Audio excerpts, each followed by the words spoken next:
Hello, friend. As a person involved in human rights and democratic movement for more than 4 decades, and as a person who has received Gwangju Prize for Human Rights, I have observed and draw some parallel between the movement in Nepal and May movement in Gwangju. Similar to Korea, Nepal also had a brief period of parliamentary democracy in the early 1960s. However, the then king, who was supposed to function as a constitutional monarch under 1950 constitution, dismissed the popularly elected government, which actually enjoyed two-thirds majority in the parliament. The king had the backing of the military, as in Korea there was a military dictatorship. Just like Yashin constitution enacted in 1972 in Korea, the king of Nepal also promulgated a constitution in early 1970s, designed a partyless political system.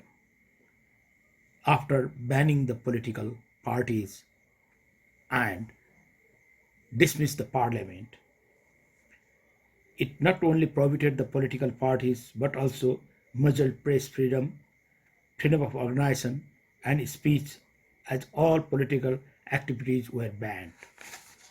Similar to Korea, the young student in Nepal started their pro-democracy agitation around in 1972. Demand of the student were simple: the basic freedom of expression, organization, and movement, and the freedom of life, liberty, and pursuit of happiness in an environment of openness was all we wanted. As a young student, I was involved in those movement. Political parties comprising the left and democratic forces which were operating underground supported the student movement. This transferred the protest into a huge popular movement, with people from various walks of life coming together for democracy. Back then, I was active in a small industrial town of Nepal in the central region to spread the democratic movement. I was a cadre of an underground left political party. It was radio that brought to us the news of Gwangju. Actually, it was BBC radio, which inspired us in a several way. I was particularly interested in Gwangju movement as to how the public resisted the inhuman suppression meted out by the government forces, the military, undergoing similar condition as the Republic of Korea while fighting for democracy. We used to believe that Korean people were also supporting in our movement. We thought we were thinking that we are not alone. The Korean people are also joining our movement. That was our inspiration that time. The May 18 movement of Korea operated the military dictatorship. We were also protesting against the autocratic monarchy and for the dissolution of the constitution issued by the king. During the eventful 40 years following the May 18 movement, Korean people had to struggle for the institutionalization of democracy and to establish the state commitments toward human rights. Today, Republic of Korea is regarded in the world as a democratic nation with full commitment towards human rights. The world cites Korean example for its sincere and victorious fight against COVID-19 pandemic. Governance close to the people has been vindicated by the Korean example, for which I congratulate Korean youth and students as well as all the people of Korea, the government of Korea. I know the fight is long and will have to continue, but I also know people will for peace and development has now become institutionalized.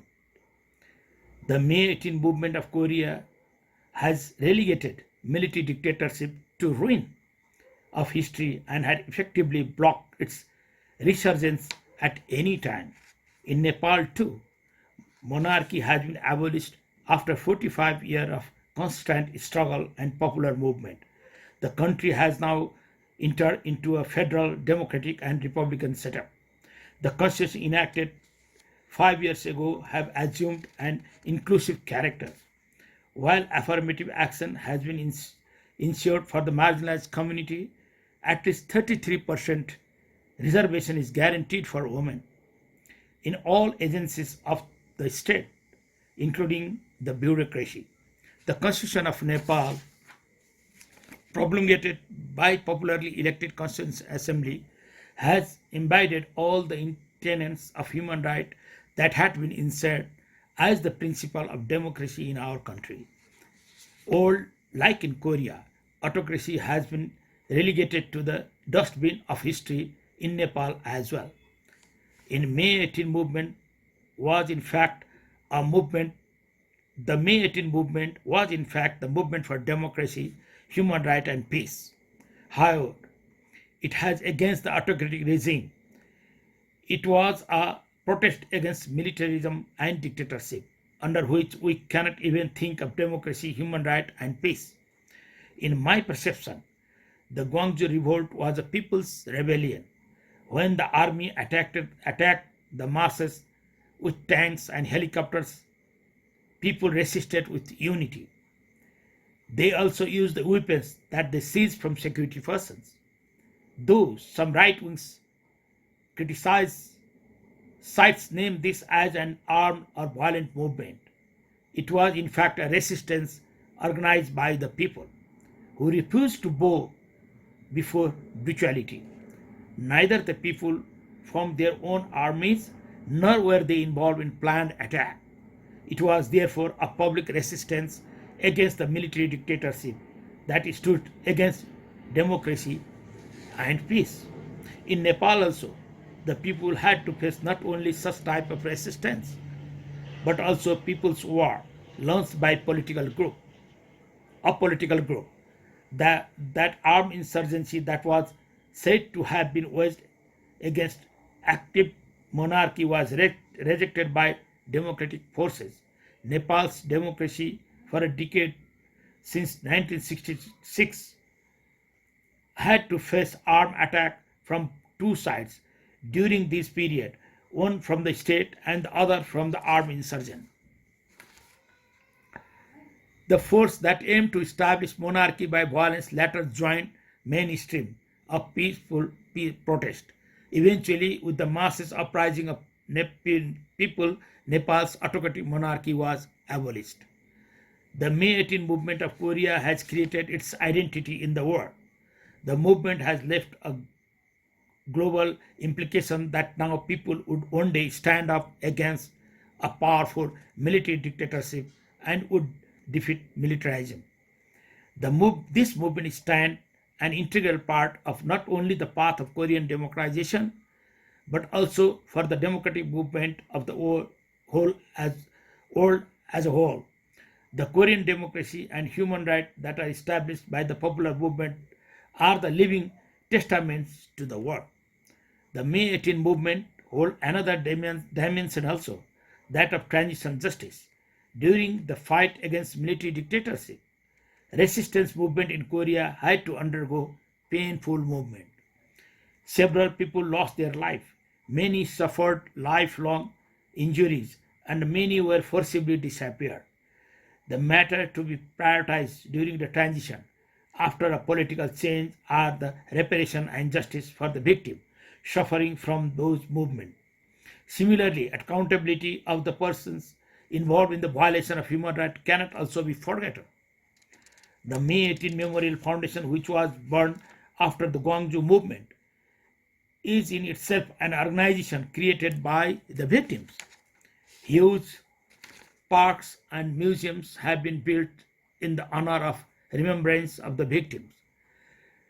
Documentation of of the contribution made by the families and relatives of the victims have kept the role of people and the history of suppression so lively. In the context of transitional justice, in many post-conflict countries, though reparation and compensation are offered for the victims, there is a lot of work to do for developing a traditional tradition of national honor for their immense contribution. Korea, having enacted a law on May 18 itself, has institutionalized the achievement of the movement, sets an example in this regard as well. This is a matter of learning to a country like Nepal. We have to learn a lot from the Korean experiences, which is still managing its transition from violence to peace.